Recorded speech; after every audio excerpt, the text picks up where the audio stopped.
Eu estava andando em um corredor frio de hospital. Havia corpos cobertos por toda parte e um cheiro estranho. Virei novamente e aqui estava o escritório que eu precisava.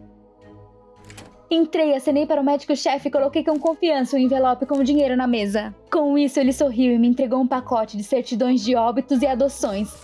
Excelente! Saí rapidamente do hospital, entrei no carro e logo estava no prédio de fundos da assistência social. Uma cliente estava esperando por mim lá. Entreguei os documentos para ela e alguns minutos depois ela voltou e me entregou um envelope com o dinheiro. Uau! Era um verdadeiro trabalho dos sonhos! Meu esquema funciona assim. Eu compro documentos de crianças condicionalmente mortas. Elas desapareceram ou fugiram de orfanatos e não foram encontradas. E então, eu as considero vivas, com documentos falsos. Eu vendo esses documentos para os clientes e o Estado paga a eles benefícios em dinheiro para crianças supostamente adotadas. E eu recebo uma boa porcentagem. Muitas pessoas me julgariam, mas não tenho vergonha. Acontece que meu pai morreu há alguns anos. Durante toda a minha vida, meu pai trabalhou honestamente para o Estado, para nos alimentar, mas teve câncer. Ele precisava de uma cirurgia cara, mas o Estado não nos deu um centavo. Nós já não tínhamos mãe, e então nosso pai morreu. Então eu decidi, se as autoridades não se importavam com a minha família, eu não viveria de acordo com suas leis. E logo fiquei sabendo que o Estado paga uma quantia considerável pela adoção de uma criança. Foi quando inventei esse golpe. Encontrei listas de crianças que já estavam formalmente mortas e rapidamente adotei vários mortos. No entanto, rapidamente percebi que não poderia adotar todas as crianças sozinhas. Os serviços públicos suspeitariam de algo. Mas eu não podia desistir da mina de ouro. Comecei a procurar garotas que estivessem dispostas a encher seus bolsos com isso. E então, após outra transação, eu estava voltando para casa com um maço de dinheiro. Vou ficar milionária logo logo. Quando estacionei no meu chalé, vi um policial parado na porta. Ele estava segurando a mão de um menino sujo. Pode estar na casa errada? Mas quando o policial me viu, perguntou meu nome, ficou feliz e disse que a patrulha havia encontrado meu filho Pedro na fronteira. Eu não entendi nada. Mas então me lembrei, entre meus primeiros adotados estava um certo Pedro. Ele estava listado como desaparecido, mas meu amigo, o médico-chefe, facilmente fez os documentos dele. Fingi que estava tudo bem e superei minha repulsa pelo maltrapilho. Peguei sua mão e com um sorriso forçado, comecei a agradecer ao policial pela ajuda. Depois disso, rapidamente empurrei meu pseudo-filho para dentro de casa e comecei a desenterrar o que ele queria de mim. Por que diabos ele ressuscitou? Mas o pequeno Pedro disse que também não estava feliz em me ver. Descobri que há 6 meses ele fugiu do orfanato para ir para o México com amigos. Ele já deveria estar lá, mas eles pegaram ele. Estava em apuros, eu precisava me livrar dele o mais rápido possível. Então, orfanatos, guardas de fronteira e todos os outros adoram dinheiro, deve funcionar. Tirei um pacote do cofre e empurrei para o Pedro. Dei isso aos guardas da fronteira e mantenha isso em segredo, é claro. Mas o Pedro disse que o suborno era um plano fraco e que ele precisava de um adulto para ajudá-lo oficialmente a cruzar a fronteira. Que espertinho! Eu queria jogá-lo porta fora, mas ele parecia saber que eu não estava contando alguma coisa para ele. Ele disse que se eu me recusasse a ajudá-lo, ele diria ao policial que eu não era sua mãe adotiva. Malandrinho! Tentei me acalmar. Não queria ir para a cadeia. Tudo bem. Vou levar ele até a fronteira e voltar o mais rápido possível. Com um suspiro, voltei para o carro e sentei ao volante. O Pedro pulou para dentro no banco do lado e partimos. Para me livrar do garoto o mais rápido possível, decidi pegar um atalho até a fronteira e atravessar o cânion.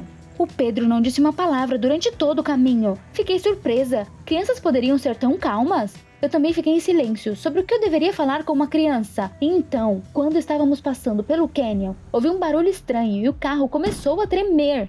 Eu diminuí e então saí do carro.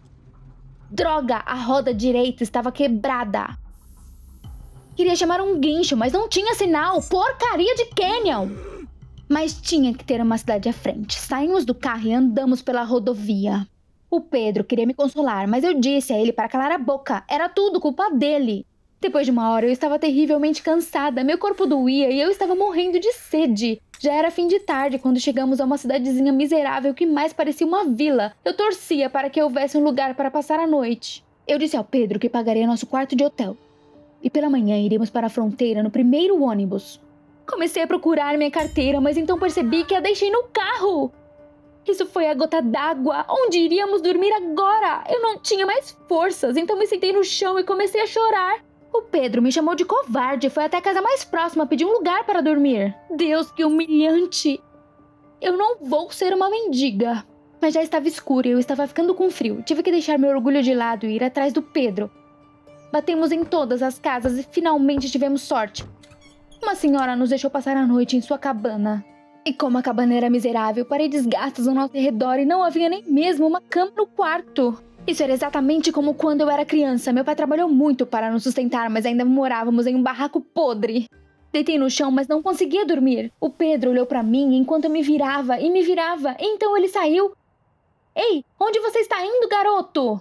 Ele voltou alguns minutos depois com alguns sacos e um pouco de feno, explicando que tinha pegado eles no celeiro da velha. O Pedro encheu apressadamente as sacolas e colocou elas no chão, dizendo que seria mais conveniente para nós. Uau, esse Pedro era um menino prestativo. Pedro admitiu que gostaria de viver como um adolescente normal, mas não teve nenhum apoio. Suas palavras passaram por mim, exatamente como me sentia após a morte do meu pai. Surpreendentemente, eu tinha algo em comum com esse menino. Eu imediatamente adormeci na esteira macia, mas depois de algumas horas senti alguém balançando meu ombro. O que está errado? O Pedro explicou que estávamos atrasados para o ônibus. O dono da cabana disse que partiria em menos de 1 hora. Ah, droga! Nós corremos pela cidade. Nunca tinha corrido tão rápido na minha vida. Mas então um ponto de ônibus surgiu ao longe e ao lado dele estava uma lata velha que parecia um caminhão. Descobri que os habitantes locais consideravam isso um ônibus. A traseira do caminhão já estava lotada com gaiolas com frango misturadas com gente. Eu não ia de jeito nenhum. Mas o Pedro alegremente subiu na traseira da caminhonete e estendeu a mão. Ele disse que não tinha outra saída. Diabos! Segurando meu nariz, entrei na caminhonete e com um grande estrondo seguimos ao longo da rodovia. Era terrível andar na traseira do caminhão. Pulávamos a cada solavanco e um fedor sufocante vinha das galinhas. O Pedro tentou me distrair e começou a me contar histórias sobre sua fuga. No começo eu não queria ouvir essa bobagem, mas o Pedro estava se divertindo. E como ele poderia não estar amargurado por uma vida tão dura? Eu o apoiei e contei sobre meu pai. E com que crueldade ele tinha sido tratado pelo governo. O Pedro ouviu com simpatia, e em algum momento eu até me senti aliviada. Finalmente alguém me entendeu. Talvez nem todas as crianças do mundo fossem tão terríveis. Então percebi que um homem peludo estava olhando para mim de forma atrevida. Ele chamou minha atenção e me fez um elogio vulgar. Como ele se atreveu? Eu imediatamente o repreendi, mas o bruto estava furioso. O homem começou a se aproximar de mim. Ei, já chega! Estávamos indo tão rápido que era impossível pular. E o caipira asqueroso já estendeu as mãos sujas para mim. Este era o fim. Mas de repente o Pedro se colocou entre nós e disse ao homem que me deixasse em paz. E com um movimento nocauteou. Fiquei chocada. Como ele conhecia essas técnicas? O Pedro respondeu que o orfanato o ensinou a se defender. Nossa, esse menino sabe se virar sozinho. Mas ao mesmo tempo percebi que esse menino não parecia ter uma infância normal. De repente o caminhão freou bruscamente e todos os passageiros caíram no chão. O que está acontecendo? Então o motorista zangado veio até nós e disse para o Pedro e para mim sairmos do caminhão. Espere, estávamos nos defendendo. Mas o motorista da aldeia não se importou. Ele voltou para trás do volante e saiu rapidamente, deixando a gente em algum fim de mundo. Eu estava desesperada. Como iríamos chegar à fronteira agora? Mas então notei uma placa. Descobri que ficava a apenas alguns quilômetros de distância. O Pedro se animou e disse que provavelmente seus amigos no México estavam esperando por ele. Com o resto de nossas forças, avançamos ao longo da estrada. Em uma das curvas, vimos algumas crianças magras com roupas esfarrapadas. Tentei deixar pra lá, mas de repente estava pensando... Eu sempre tinha sido incomodada por essas crianças antes, mas agora eu de repente senti uma pena delas. Fui até elas e perguntei onde estavam seus pais. Um menino respondeu com a voz fraca que não tinham pais, todos eram órfãos. Foi como ser apunhalada por uma adaga. Graças aos golpes, rapidamente fiquei rica, mas no final gastei tudo em algumas bugigangas. Mas esse dinheiro poderia ajudar outras crianças que tinham mais problemas do que eu. Posso ficar com Pedro, pelo menos? Então olhei para trás e percebi que o Pedro tinha desaparecido. Onde diabos ele poderia ter ido? Em pânico, perguntei aos rapazes se eles viram para onde ele correu, mas eles apenas encolheram os ombros.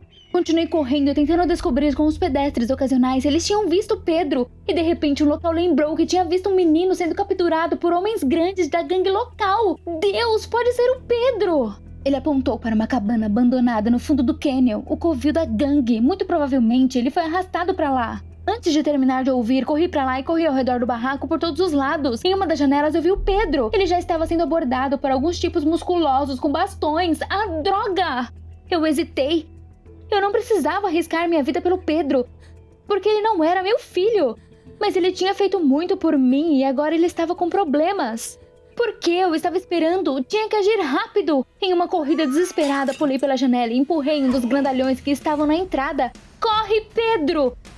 O Pedro aproveitou o momento e correu imediatamente para a porta. Corri atrás dele, mas um dos marmanjos me agarrou. Então eu vi o Pedro. Ele rapidamente acertou o grandalhão com uma tábua e fugimos o mais rápido que podíamos. À noite continuamos nosso caminho até a fronteira. E aqui estávamos nós, finalmente. Teve uma pausa estranha enquanto Pedro olhava para baixo envergonhado e me agradecia pela ajuda.